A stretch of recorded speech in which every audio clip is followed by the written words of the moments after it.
ਸੋ ਇਸ ਦੇ ਨਾਲ ਹੀ ਤੁਹਾਨੂੰ ਦੱਸ ਦਈਏ ਕਿ ਕਾਂਗਰਸੀ ਵਿਧਾਇਕ ਸੁਖਪਾਲ ਸਿੰਘ ਖਹਿਰਾ ਨੇ ट्वीट भी किया है। सो ट्वीट करदਿਆਂ उन्होंने लिखा कि जलंधर ਦੇ ਵਿੱਚ ਇੱਕ ਛੋਟੀ ਜਿਹੀ ਜਾਇਦਾਦ ਦੇ ਝਗੜੇ ਨੂੰ ਲੈ ਕੇ ਐਮਐਲਏ ਇੱਕ ਡੀਸੀਪੀ ਦੇ ਨਾਲ ਲੜ ਰਹੇ ਨੇ। ਕੀ ਤੁਹਾਨੂੰ ਲੱਗਦਾ ਹੈ ਕਿ ਅਜਿਹੇ ਐਮਐਲਏ ਜੇਕਰ ਅਖੌਤੀ ਆਪਰੇਸ਼ਨ ਲੋਟਸ ਦੇ ਤਹਿਤ ਪੇਸ਼ਕਸ਼ ਕੀਤੀ ਜਾਂਦੀ ਹੈ ਤਾਂ 25 ਕਰੋੜ ਰੁਪਏ ਤੋਂ ਇਨਕਾਰ ਕਰ ਦੇਣਗੇ? ਇਹ ਆਪਰੇਸ਼ਨ ਅਰਵਿੰਦ ਕੇਜਰੀਵਾਲ ਵੱਲੋਂ ਘੜਿਆ ਗਿਆ ਹੈ। ਸੋ ਉਹਨਾਂ ਨੇ ਕਈ ਵੱਡੇ ਸਵਾਲ ਖੜੇ ਕੀਤੇ ਨੇ ਆਮ ਆਦਮੀ ਪਾਰਟੀ ਤੇ। ਕਾਂਗਰਸੀ ਵਿਧਾਇਕ ਸੁਖਪਾਲ ਸਿੰਘ ਖਹਿਰਾ ਹੋਰਾਂ ਨੇ ਕਈ ਅਹਿਮ ਜਾਂ ਫਿਰ ਇਹ ਗੱਲ ਕਹਿ ਲਈਏ ਕਿ ਵੱਡੇ ਸਵਾਲ ਖੜੇ ਕੀਤੇ ਨੇ ਸੱਤਾਧਿਰ ਆਮ ਆਦਮੀ ਪਾਰਟੀ ਨੂੰ ਲੈ ਕੇ। ਸੋ ਉਹਨਾਂ ਨੇ ਕਿਹਾ ਕਿ ਐਮਐਲਏ ਇੱਕ ਡੀਸੀਪੀ ਦੇ ਨਾਲ ਲੜ ਰਹੇ ਨੇ। ਨਾਲ ਹੀ ਉਹਨਾਂ ਨੇ ਇਹ ਵੀ ਕਿਹਾ ਕਿ ਕੀ ਤੁਹਾਨੂੰ ਲੱਗਦਾ ਹੈ ਕਿ ਅਜਿਹੇ ਐਮਐਲਏ ਜੇਕਰ ਅਖੌਤੀ ਆਪਰੇਸ਼ਨ ਲੋਟਸ ਦੇ ਤਹਿਤ ਪੇਸ਼ਕਸ਼ ਕੀਤੀ ਜਾਂਦੀ ਹੈ ਤਾਂ 25 ਕਰੋੜ ਰੁਪਏ ਤੋਂ ਇਨਕਾਰ ਕਰ ਦੇਣਗੇ?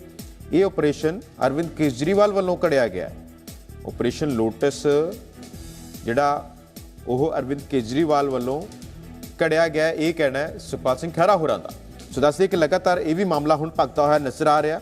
ਸੋ ਜਲੰਧਰ ਦੇ ਵਿੱਚ ਡੀਸੀਪੀ ਨਰੇਸ਼ ਡੋਗਰਾ ਦੀ ਜਿਹੜੀ ਗੁੰਡਾਗਰਦੀ ਦੀ ਤਸਵੀਰ ਸਾਹਮਣੇ ਆਈ ਹੈ ਤੇ ਉਸ ਤੋਂ ਬਾਅਦ ਹੁਣ ਇਸ ਨੂੰ ਲੈ ਕੇ ਕਾਂਗਰਸੀ ਵਿਧਾਇਕ ਸੁਖਪਾਲ ਸਿੰਘ ਖਹਿਰਾ ਹੋਰਾਂ ਨੇ ਟਵੀਟ ਕੀਤਾ ਤੇ ਉਹਨਾਂ ਨੇ ਟਵੀਟ ਕਰਦਾ ਲਿਖਿਆ ਕਿ ਜਿਸ ਹਿਸਾਬ ਦੇ ਨਾਲ ਆਪਰੇਸ਼ਨ ਲੋਟਸ ਦੇ ਤਹਿਤ ਪੇਸ਼ਕਸ਼ ਕੀਤੀ ਜਾਂਦੀ ਹੈ, ਜੇਕਰ ਲਾਇਆ ਉਹਨਾਂ ਨੇ ਨਾਲ ਕਿ ਜੇਕਰ ਅਖੌਤੀ ਆਪਰੇਸ਼ਨ ਲੋਟਸ ਦੇ ਤਹਿਤ ਪੇਸ਼ਕਸ਼ ਕੀਤੀ ਜਾਂਦੀ ਹੈ ਤਾਂ 25 ਕਰੋੜ ਰੁਪਏ ਤੋਂ ਇਨਕਾਰ ਕਰ ਦੇਣਗੇ। ਕੀ ਲੱਗਦਾ ਹੈ ਜਾਂ ਫਿਰ ਇਹ ਵੀ ਗੱਲਬਾਤ ਕਹੀ ਗਈ ਹੈ ਕਿ ਇਹ ਆਪਰੇਸ਼ਨ ਅਰਵਿੰਦ ਕੇਜਰੀਵਾਲ ਵੱਲੋਂ ਘੜਿਆ ਗਿਆ?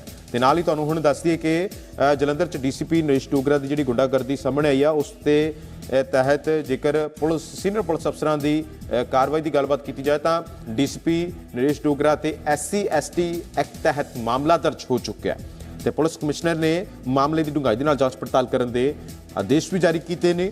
ਸੋ ਲਗਾਤਾਰ ਇਸ ਖਬਰ ਤੇ ਬਣੇ ਹੋਏ ਕਿਉਂਕਿ ਕਾਫੀ ਅਹਿਮ ਹੈ ਤੇ ਦੱਸਦੇ ਕਿ ਸ਼ਾਸਤਰੀ ਮਾਰਕੀਟ ਸਥਿਤ ਦੁਕਾਨ ਨੂੰ ਲੈ ਕੇ ਵਿਵਾਦ ਹੋਇਆ ਸੀ, ਜਿਸ ਤੋਂ ਬਾਅਦ ਪੂਰਾ ਮਾਮਲਾ ਭਖਿਆ।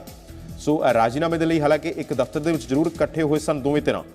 ਸੋ ਕੁੱਟਮਾਰ ਕੀਤੀ ਗਈ, ਜਲੰਧਰ ਦੇ ਇੱਕ ਦਫ਼ਤਰ ਦੇ ਵਿੱਚ ਕੁੱਟਮਾਰ ਹੋਈ ਤੇ ਕੁੱਟਮਾਰ ਦੌਰਾਨ ਵਿਧਾਇਕ ਦੇ ਕਈ ਸਮਰਥਕ ਜ਼ਖਮੀ ਵੀ ਹੋਏ।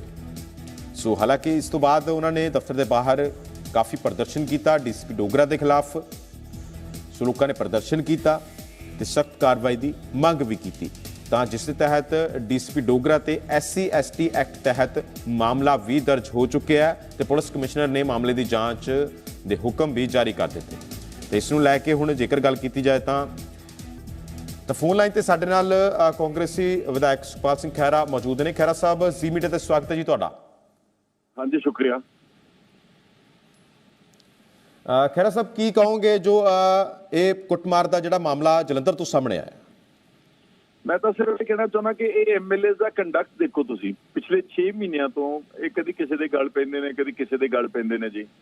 ਔਰ ਹੁਣੇ ਪਿੱਛੇ ਹਾਲ ਹੀ ਵਿੱਚ ਇੱਕ ਐਮਐਲਏ ਜਲੰਧਰ ਸ਼ਹਿਰ ਤੋਂ ਅੰਗਰਾਲ ਸੀਗਾ ਕਿ ਉਹਨੇ ਅਲਟੀਮੇਟਲੀ ਡੀਸੀ ਨਾਲ ਮਿਸਬਿਹੇਵ ਕੀਤਾ। ਫਿਰ ਅਲਟੀਮੇਟਲੀ ਡੀਸੀ ਤੋਂ ਤੇ ਸਾਰੀ ਐਡਮਿਨਿਸਟ੍ਰੇਸ਼ਨ ਤੋਂ ਮਾਫੀ ਮੰਗਣੀ ਪਈ।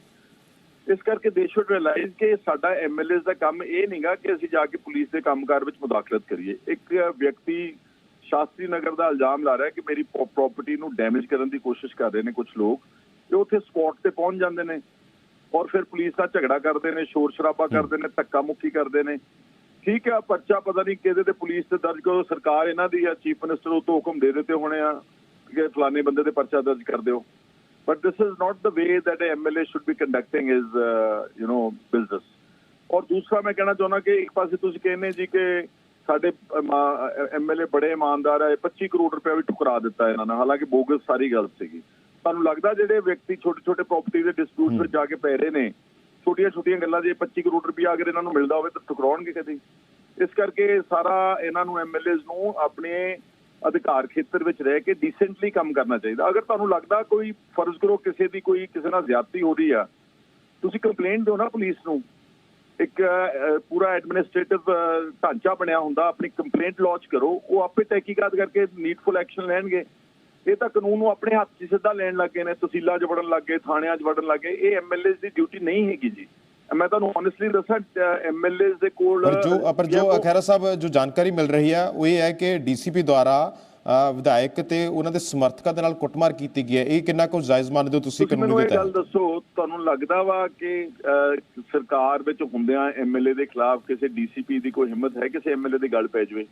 ਇਹ ਤਾਂ ਸਾਰੀਆਂ ਮਨਘੜਤ ਕਹਾਣੀਆਂ ਬਣਾ ਲੈਂਦੇ, ਬਾਅਦ ਜੋ ਮਰਜ਼ੀ ਬਣਾ ਲਓ। ਜੇ ਝੂਠੀਆਂ ਐਮਐਲਆਰਸ ਬਣ ਜਾਂਦੀਆਂ ਨੇ, ਝੂਠੀ ਸਟੇਟਮੈਂਟ ਦੇ ਦਿੰਦੇ, ਝੂਠੇ ਗਵਾਹ ਪੈਦਾ ਹੋ ਜਾਂਦੇ, ਤਾਂ ਆਪਾਂ ਨੂੰ ਸਭ ਕੁਝ ਪਤਾ ਵਾ। I just do not believe this Coke and bull story. ਔਰ ਮੈਂ ਇਹਦੇ 'ਚ ਕਹਿਣਾ ਚਾਹੁੰਦਾ ਕਿ ਦੇਖੋ, ਸਪੀਕਰ ਸੰਧਵਾ ਸਮੇਤ ਡਿਪਟੀ ਸਪੀਕਰ, ਐਮਐਲਏਜ਼, ਇੱਕ ਦੋ ਮਿਨਿਸਟਰਸ ਦੇ ਖਿਲਾਫ ਨੌਨ ਬੇਲੇਬਲ ਵਾਰੰਟ ਇਸ਼ੂ ਹੋਏ ਨੇ ਪੰਜਾਬ ਤਰਨਤਾਰਨ ਦੀ ਅਦਾਲਤ ਵੱਲੋਂ। ਕੋਈ ਫੜਨ ਨੂੰ ਤਿਆਰ ਹੀ ਨਹੀਂ, ਉਹਨਾਂ ਦੇ ਨਾਲ ਹੀ ਪੁਲਿਸ ਘੁੰਮ ਰਹੀ ਹੈ। ਕਿਸੇ ਕੋਲ ਕੋਈ ਹਾਈ ਕੋਰਟ ਤੋਂ ਉਹਨਾਂ ਵਾਰੰਟਾਂ ਦੇ ਖਿਲਾਫ ਕੋਈ ਸਟੇ ਨਹੀਂਗਾ, ਇੰਟਰਿਮ ਸਟੇ ਨਹੀਂਗਾ, ਕੋਈ relief ਨਹੀਂਗੀ। So how do we believe these MLAs? How do we believe the government? How do we believe there is the rule of law or the constitution in Punjab? ਦੇਖ ਲਓ, session ਬਿਲਕੁਲ ਬੇਤੁਕਾ ਬੇਲੋੜਾ session ਸੀਗਾ, ਗੈਰ ਸੰਵਿਧਾਨਕ ਸੀਗਾ ਤੇ governor ਨੇ ਆਪਣੀਆਂ ਪਾਵਰਸ ਐਕਸਰਸਾਈਜ਼ ਕਰਕੇ ਰੱਦ ਕਰ ਦਿੱਤਾ। ਇਹ ਪਹਿਲਾਂ ਕਦੀ ਹੋਇਆ ਸਰਕਾਰ ਦੇ ਵਿੱਚ? ਇਹ ਪਹਿਲੀ ਸਰਕਾਰ ਆ ਜਿਹੜਾ ਮੈਂ ਦੇਖਦਾ ਕਿ ਬਿਲਕੁਲ ਹੀ ਆਫ ਟਰੈਕ ਹੋ ਗਈ ਆ। ਲੋਕਾਂ ਦੇ ਕੰਮ ਛੱਡ ਕੇ ਤੁਸੀਂ ਪਿਛਲੇ 6 ਮਹੀਨਿਆਂ ਜਾ ਕੇ ਪਤਾ ਕਰੋ, ਕਿਸੇ ਪਿੰਡ 'ਚ ਇੱਕ ਇੱਟ ਵੀ ਨਹੀਂ ਲੱਗੀ ਜੀ। ਔਰ ਰੇਤਾ ਬਜਰੀ ਜਿਹਦਾ ਸ਼ੋਰ ਮਚਾਉਂਦੇ ਸੀ 20,000 ਕਰੋੜ ਰੁਪਇਆ ਅਸੀਂ ਇਕੱਠਾ ਕਰਾਂਗੇ, ਰੈਵਨਿਊ ਜਨਰੇਟ ਕਰਾਂਗੇ, ਸਾਰਾ ਕੰਮ ਬੰਦ ਹੋ ਗਿਆ ਜੀ। 8,000 ਰੁਪਏ ਨੂੰ ਸੈਂਕੜੇ ਰੇਤਾ ਮਿਲ ਰਹੀ ਹੈ ਪੰਜਾਬ। ਖਹਿਰਾ ਸਾਹਿਬ, ਤੁਹਾਨੂੰ ਇਸ ਮਾਮਲੇ ਦੇ ਵਿੱਚ ਤੁਹਾਨੂੰ ਕੀ ਲੱਗਦਾ ਕਿ ਜਾਣ ਬੁੱਝ ਕੇ ਕੁਝ ਕਰਨ ਦੀ ਕੋਸ਼ਿਸ਼ ਕੀਤੀ ਜਾ ਰਹੀ ਹੈ ਜਾਂ ਫਿਰ ਕਿੰਨੀ ਤੁਹਾਨੂੰ ਅਸਲੀਅਤ ਲੱਗਦੀ ਹੈ ਇਸ ਕੁੱਟਮਾਰ ਨੂੰ ਲੈ ਕੇ, ਇਸ ਗੁੰਡਾਗਰਦੀ ਨੂੰ ਲੈ ਕੇ? ਮੈਂ 100% ਕਹਿ ਸਕਦਾ ਕਿ ਅਗਰ ਨਿਰਪੱਖ ਜਾਂਚ ਹੋਵੇਗੀ ਤੇ ਐਮਐਲਏ ਝੂਠਾ ਪਾਇਆ ਜਾਵੇਗਾ। ਐਮਐਲਏ ਦਾ ਕੀ ਮਤਲਬ ਹੈਗਾ ਵਾ ਕਿ ਸਪੋਰਟ ਤੇ ਜਾ ਕੇ ਤੇ ਉੱਥੇ ਆਪ ਕਹੇ ਕਿ ਮੈਂ ਇਹਦਾ ਪ੍ਰੋਪਰਟੀ ਦਾ ਡਿਸਪਿਊਟ ਸੈਟਲ ਕਰਨਾ। He has no business. ਉਹਦਾ ਕੰਮ ਹੀ ਪੁਲਿਸ ਦਾ ਜਾਂ ਕੰਮ ਐਡਮਿਨਿਸਟ੍ਰੇਸ਼ਨ ਦਾ ਜਾਂ ਸਿਵਲ ਕੋਰਟਸ ਦਾ ਵਾ। ਸੋ ਇਸ ਕਰਕੇ ਜਦੋਂ ਤੁਸੀਂ ਗਲਤ ਕੰਮ ਜਾਓਗੇ, ਉੱਥੇ ਕੋਈ ਤਕਰਾਰ ਹੋਊਗਾ, ਫਿਰ ਤੁਸੀਂ ਇਲਜ਼ਾਮ ਲਾ ਰਹੇ ਉਲਟਾ ਪੁਲਿਸ ਤੇ, ਔਰ ਪੁਲਿਸ ਤੇ ਤੁਸੀਂ ਪਰਚੇ ਦਰਜ ਕਰਾ ਰਹੇ ਹੋ। ਔਰ ਮੈਂ ਹੈਰਾਨ ਹੈ ਕਿ ਕਮਿਸ਼ਨਰ ਵੀ ਉਹਨਾਂ ਦੇ ਕੇਸ ਰਜਿਸਟਰ ਕਰ ਰਿਹਾ। ਪਹਿਲਾਂ ਅੱਛੀ ਤਰ੍ਹਾਂ ਉਹਦੀ ਇਨਵੈਸਟੀਗੇਸ਼ਨ ਹੋਣੀ ਚਾਹੀਦੀ ਆ, ਸੱਚ ਕੀ ਆ, ਝੂਠ ਕੀ ਆ।